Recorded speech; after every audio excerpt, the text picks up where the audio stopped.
चुनाव को लोकतंत्र का पर्व कहा जाता है और ये पर्व 5 साल के बाद में आता है। बड़ी बेसब्री से आम लोग भी इसका इंतजार करते हैं। अब की अगर हम बात करें तो ये पर्व चला हुआ है और आज हम बात करेंगे हिसार लोकसभा क्षेत्र की।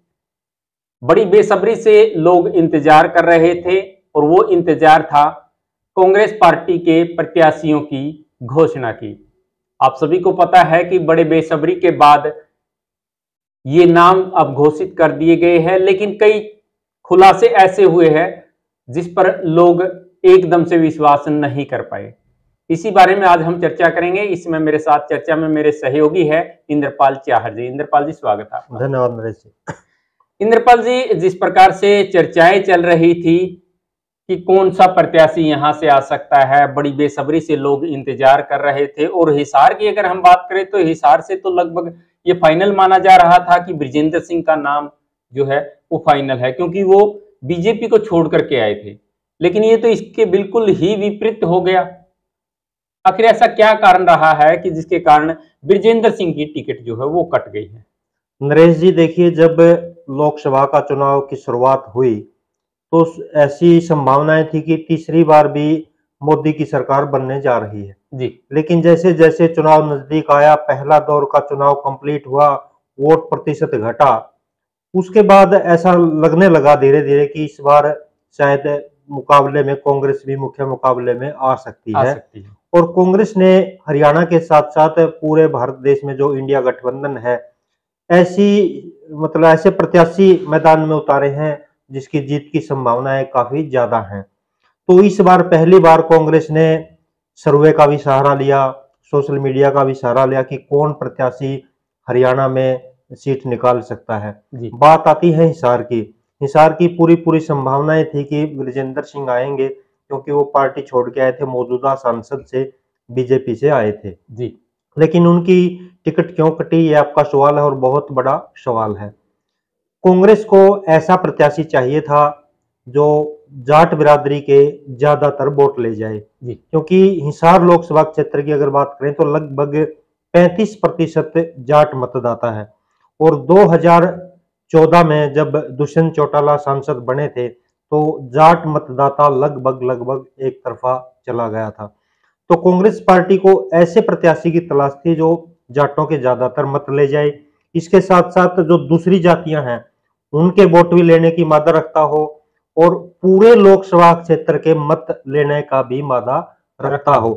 अगर वीरेंद्र सिंह की बात करें, वीरेंद्र सिंह परिवार की बात करें तो चौधरी वीरेंद्र सिंह ने 1984 में लोकसभा का चुनाव लड़ा था और वो चुनाव लड़ा था 1977 के परिसीमन पर। 2009 में जब दोबारा नया परिसीमन आया तो विधानसभा क्षेत्रों की अदला बदली पूरे हरियाणा में हुई थी। तो कांग्रेस को ऐसे प्रत्याशी की तलाश थी जो 9 के 9 विधानसभा क्षेत्रों में अपना प्रभाव रखता हो। जहां तक जयप्रकाश प्रत्याशी आए हैं तो जयप्रकाश की अगर बात करें तो ऐसे एकमात्र प्रत्याशी थे जो 3 बार हिसार से सांसद रह चुके हैं और तीनों बार अलग अलग पार्टी से सांसद रहे। पहली बार ही जब वो 1989 में सांसद बने तो चौधरी देवीलाल की मदद से वो केंद्र में मंत्री बन गए थे।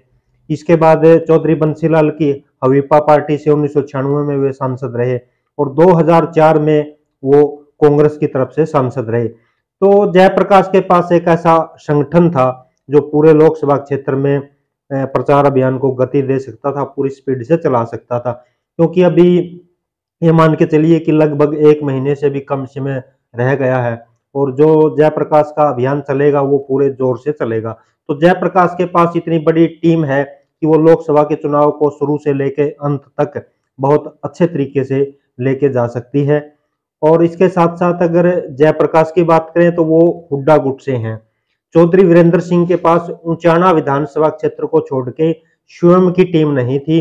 चौधरी वीरेंद्र सिंह को हिसार लोकसभा में कुमारी शैलजा की टीम की जरूरत पड़ती या चौधरी रणदीप सिंह सुरजेवाला है उनकी टीम की जरूरत पड़ती, वो इतना काम उनके लिए नहीं कर पाते। जो हुड्डा की टीम है अगर उसकी बात करें हिसार लोकसभा क्षेत्र में, आप उकलाना विधानसभा क्षेत्र से देख सकते हैं पूर्व विधायक नरेश सेलवाल पूरे तहे दिल से जयप्रकाश और हुड्डा के साथ हैं। बरवाड़ा विधानसभा क्षेत्र की बात करें तो रामनिवास घोडेला जो 2014 में विधायक थे और 2019 में उनकी टिकट कटने के बाद भी लगभग 19,000 के आसपास वो वोट निर्दलीय प्रत्याशी के तौर पर ले गए होंगे और ओबीसी वर्ग से वो आते हैं। वो भी हुड्डा गुट में है और जयप्रकाश के साथ भी उनका अच्छा तालमेल है जी। अगर नारनौंद विधानसभा क्षेत्र की बात करें, वहां भी जयप्रकाश के पास भी और हुड्डा के पास भी जस्सी पेटवाड़ जैसा एक युवा चेहरा है, जो आपने देखा होगा कि सोशल मीडिया पर भी और पूरा तहलका वहां पर मचा रखा है उन्होंने। बिल्कुल। नलवा की बात करें तो अनिल मान उनके पास अच्छा चेहरा है। हांसी की बात करें तो नरेश यादव ने अभी दीपेंद्र हुड्डा के नेतृत्व में कांग्रेस ज्वाइन करी जी है। बिल्कुल, 2 दिन पहले ही 2 दिन वो पहले ही। कांग्रेस में है। और ओबीसी की हम बात कर रहे थे रामनिवास घोडेला की, तो तेलूराम जांगड़ा भी एक बड़ा चेहरा हांसी में है, तो हांसी में भी 2 चेहरे इनके पास हो गए। अब बात आती है आदमपुर की। आदमपुर में जयप्रकाश बहुत कम अंतर से हारे थे। विधानसभा का चुनाव, उपचुनाव अभी 1-1.5 साल पहले हुआ है। जी। तो जयप्रकाश का अपना खुद का वोट बैंक वहां पर है। और बवानी खेड़ा की बात करें तो वहां भी कांग्रेस का है, हुड्डा का अपना सिस्टम है। 2 विधानसभा क्षेत्र बचते हैं, हिसार और हांसी।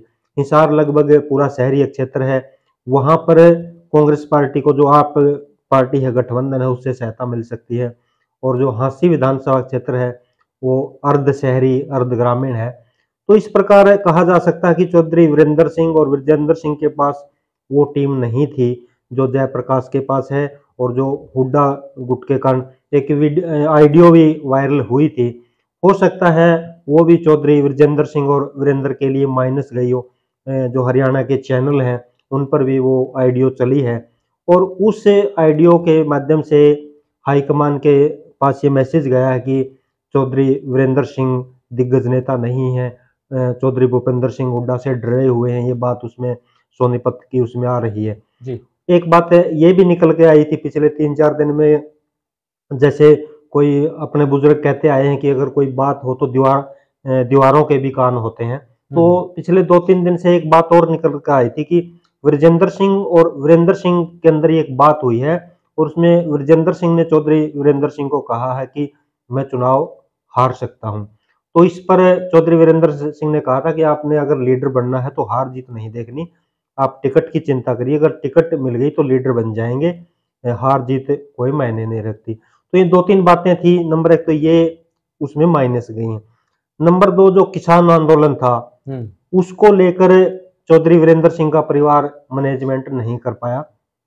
मैं देखता हूं कि चौधरी वीरेंद्र सिंह और विजेंद्र सिंह बीजेपी में ऐसे जाट अकेले नेता थे जिन्होंने पार्टी प्लेटफॉर्म से हटकर कुछ ऐसे वक्तव्य उस टाइम दिए थे जो लगभग आप मान सकते हैं कि किसानों के हक में थे। उसके बावजूद भी इतना विरोध अगर विजेंद्र सिंह का है तो वो विजेंद्र सिंह ने तो हांसी में ट्रैक्टर रैली तक निकाली थी, किसानों के विरोध में कह सकते हो निकाली थी। नहीं, इन्होंने बाद में सरकार के इसके किसानों के हमें वक्तव्य भी दिए हैं, वो इन्होंने सोशल मीडिया पर चलाए भी हैं, और उसको वो कैश नहीं कर पाए। मैनेजमेंट किसान जो नेता थे उनको वो नहीं कर पाए। तो ये ऐसे कुछ कारण रहे हैं जिसके कारण ये टिकट इनकी कटी है। और पहली बार कांग्रेस पार्टी ने सर्वे का भी सहारा लिया है। सर्वे में ये रिपोर्ट आ रही थी कि अगर विजेंद्र सिंह आते हैं तो जो भाजपा के प्रत्याशी हैं रणजीत सिंह, उनके जीतने की संभावनाएं ज्यादा बन जाती हैं। तो कुछ दिन पहले एक लिस्ट जो है वायरल हुई थी, हालांकि उसको फेक बता दिया गया था, तो क्या ये लिस्ट जो है वो भी एक सर्वे का ही हिस्सा थी फिर? देखिए, ये बताया जा रहा है कि वो जो लिस्ट थी उस समय हो सकता है कि वो ओरिजिनल हो, और उसमें किसी कांग्रेस पार्टी के ही नेता का उसमें हाथ हो सकता है वायरल करवाने का, क्योंकि एक बार अगर वायरल होगी तो उसमें फेरबदल करना तो जरूरी था। और उस लिस्ट में एसकेआर जो गुट है बोलते हैं कांग्रेस का, रणदीप सिलजा और किरण चौधरी, उसके 1-2 नाम उसमें थे। और अब जो लिस्ट आई है उसमें किरण चौधरी को छोड़कर जितने भी 7 और प्रत्याशी कांग्रेस ने घोषित किए हैं उसमें लगभग हुड्डा गुट के उसमें बताए जाते हैं।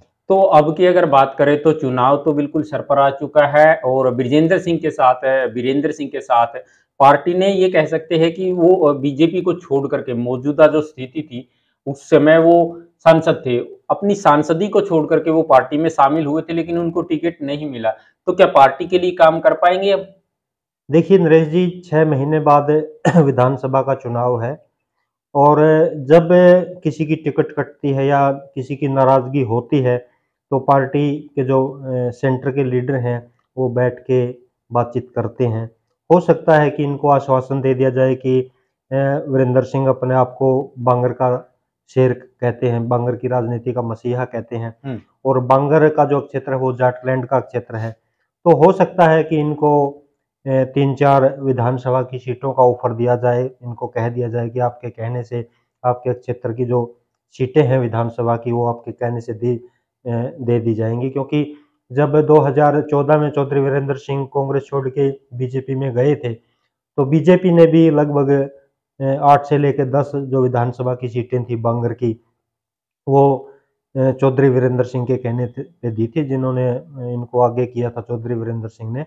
तो बीजेपी ने भी उन्हीं को टिकट इनके कहने पे दे दिया था। तो हो सकता है कि चौधरी वीरेंद्र सिंह को खुश करने के लिए विधानसभा की 3-4 सीटों का ऑफर आने वाले समय में इनको बैठा के दे दिया जाए। यानी कि सिर्फ ऑफर पर ही अभी सीमित रहेंगे फिर? देखिए तो एक बार पार्टी में काम काम तो देखिए करना पड़ेगा, क्योंकि अगर इन्होंने काम नहीं किया तो 6 महीने बाद चुनाव है, और जो आंकड़े हैं वो आ जाएँगे चुनाव के बाद।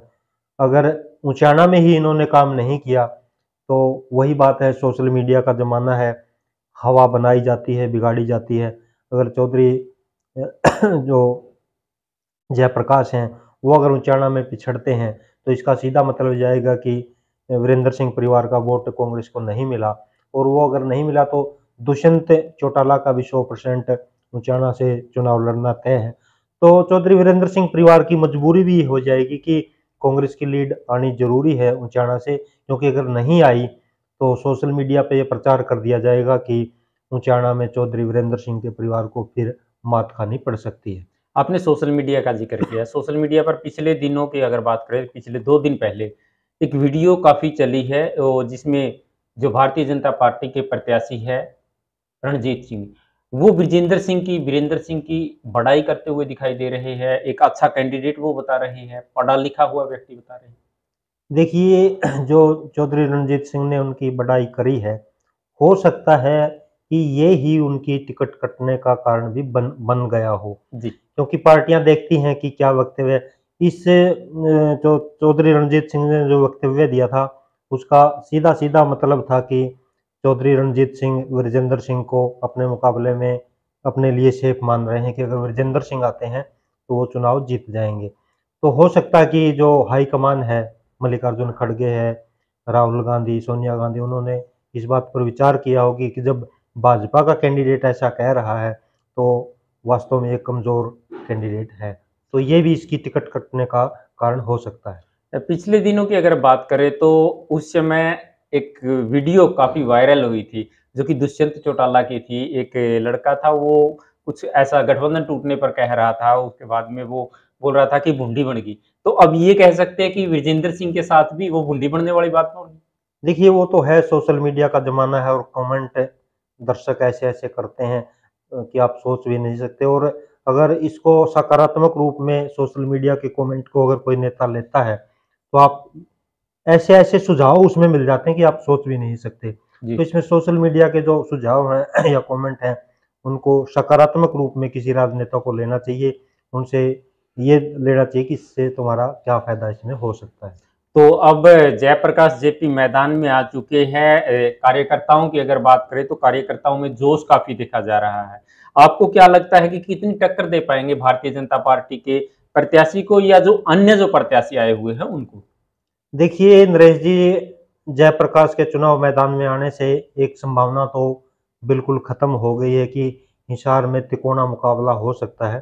पहले ऐसी संभावनाएं जताई जा रही थी कि अगर विजेंद्र सिंह आते हैं, तो जाट वोट बंट जाएगा, और हो सकता है कि ज़्यादातर जो जाट वोट है, वो उसका रुझान है वो इनेलो की तरफ चला जाए। जी। क्योंकि अभय सिंह चौटाला ही एक ऐसे नेता थे जिन्होंने किसान आंदोलन के दौरान अपने विधायक पद से त्यागपत्र दे के उपचुनाव हुआ था, और दोबारा वो उसमें चुने गए थे। लेकिन जयप्रकाश के आने के बाद एक तो ये सीधी हो गई कि अब चुनाव बीजेपी और कांग्रेस में सीधा हो गया है। और जो नॉन जाट के वोट को अगर कांग्रेस अपनी तरफ थोड़ा बहुत भी करने में कामयाब हो गई तो सीधी सीधी टक्कर है इसमें। प्रारंभिक दौर है, इसमें हम लंबे चौड़े कयास तो नहीं लगा सकते, लेकिन इतना जरूर कह सकते हैं कि फिलहाल मुकाबला भाजपा प्रत्याशी रणजीत सिंह चौटाला और कांग्रेस प्रत्याशी जयप्रकाश जेपी के बीच में ही सिमट कर रह जाएगा। जी दर्शकों, ये तो देखने वाली बात रहेगी और आने वाला समय ही ये बता पाएगा कि आखिर चुनाव में क्या होगा। लेकिन ये साफ जग जाहिर है कि इस चुनाव को लेकर के लोग जो चर्चाएं कर रहे थे, जिस प्रकार की भावनाएं वो बना रहे थे, वो कहीं ना कहीं विपरीत हो गई है। क्योंकि प्रत्याशी जो है वो बृजेंद्र सिंह को लोग मान चुके थे एक प्रकार से, लेकिन जिस प्रकार से अब ये लिस्ट आने के बाद में जो बदलाव हुआ है, प्रत्याशी बदल दिए गए हैं, तो चुनाव में क्या होगा ये समय ही बता पाएगा। आप लोगों का इस पर क्या कहना है, ये कमेंट में अपनी राय जरूर दीजिएगा। दीजिए इजाजत।